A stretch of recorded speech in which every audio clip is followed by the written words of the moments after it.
अस्सलाम वालेकुम। तो कैसी सेहत तबीयत फ्रेंड्स, आज हम बात करने वाले हैं ड्रामा सीरियल मेरा रब वारिस के एपिसोड नंबर 7 के बारे में, जिसके बाद मैं आपको बताऊंगा कि इस ड्रामे के आने वाले एपिसोड्स में क्या होगा और इस ड्रामे का एंड क्या होगा।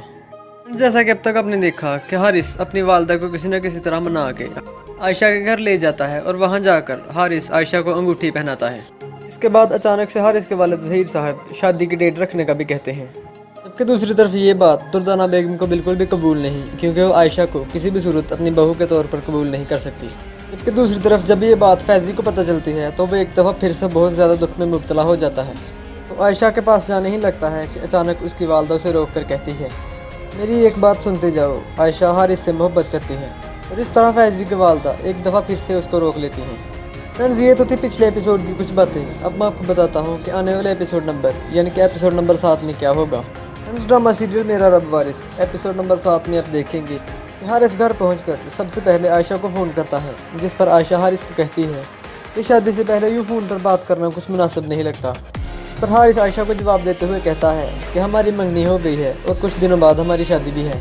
जिस पर आयशा से बहुत ही ज़्यादा अक्लमंदी से जवाब देते हुए कहती है कि मैं यही तो कह रही हूँ, कुछ दिनों की बात है, सब्र कर लीजिए।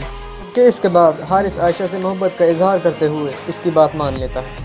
क्योंकि इसके बाद आप देखेंगे कि हारिस की वालदा, जिन्हें आयशा बिल्कुल भी पसंद नहीं, अब वो हारिस के बदलते हुए रवैये की वजह भी आयशा को करार दे रही हैं। तो हारिस से आयशा के बारे में कहती हैं कि माँ के इकलौते बेटे को उसके सामने लाकर खड़ा कर दिया है, किस खुदा का है काम मानती है वो। इस पर हारिस इन्हें जवाब देता है कि मामा प्लीज़, अगर आप उसकी इज़्ज़त नहीं कर सकती तो उसकी बेइज्जती करने का भी कोई हक़ नहीं है आपको। जिसके बाद आप देखेंगे कि जब फैज़ी को पता चलता है कि आयशा हारिस से मोहब्बत करती है तो वो बहुत ज़्यादा दुखी हो जाता है और रोना शुरू कर देता है। फैज़ी रोते हुए अल्लाह से दुआ मांगता है कि या अल्लाह, अगर वो हारिस की मोहब्बत से वाकिफ़ थी तो मेरी मोहब्बत से वाकिफ़ क्यों नहीं थी वो। जबकि दूसरी तरफ हारिस आखिरकार सबके ताने सुन सुन के आखिर उकता ही जाता है। इसलिए हारिस अफसरदा और नाउम्मीद होकर अपनी माँ से कहता है कि आप फरहान अंकल को फ़ोन करके उन्हें इनकार कर दें। हारिस के मुँह से अचानक इनकार की बात सुनकर दुर्दाना बेगम हैरान हो जाती हैं।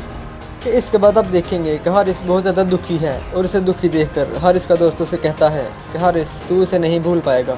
जिस पर हारिस उसे जवाब देते हुए कहता है कि मैं उसे भूलना चाहता भी नहीं, मैं बस ये चाहता हूँ कि उसे खोने के बाद मेरे तड़पने का तमाशा कोई और ना देखे।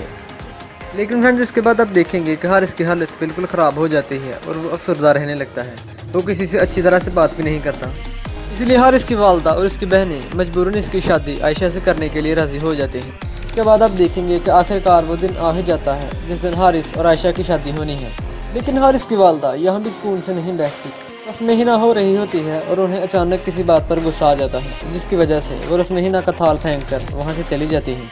दुर्दाना बेगम की इस हरकत से वहाँ पर मौजूद तमाम मेहमान हैरान और परेशान हो जाते हैं। लेकिन फ्रेंड्स, हारिस किसी न किसी तरह अपनी वालदा को मना लेता है, जिसके बाद आखिरकार हारिस और आयशा की शादी हो जाती है।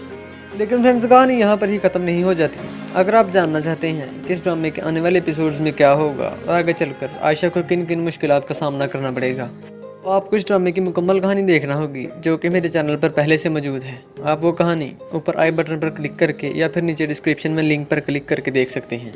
और अगर आपको ये वीडियो अच्छी लगी तो इस वीडियो को लाइक ज़रूर करें और मज़ीद अच्छी वीडियोज़ के लिए हमारे चैनल को सब्सक्राइब करें और साथ मौजूद घंटी के निशान को दबा दें, ताकि मुस्तकबिल में आने वाली वीडियोज़ की नोटिफिकेशन आपको मिलती रहे।